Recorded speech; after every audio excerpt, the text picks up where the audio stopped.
Hello, how are you today? I'm very well, thank you. And you? I'm fine, thanks.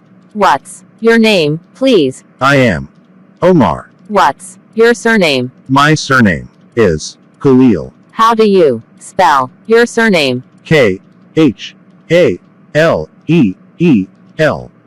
How old are you? I'm 15 years old. What do you do? I'm a student. How tall are you? I'm 160 centimeters. What's your weight? I'm 60 kilograms. Where do you live nowadays? I live in Cairo. Do you live in a house, a flat, or a villa? I live in a house. What floor do you live on? I live on the 3rd floor. When were you born? I was born in the 19th of January 1999.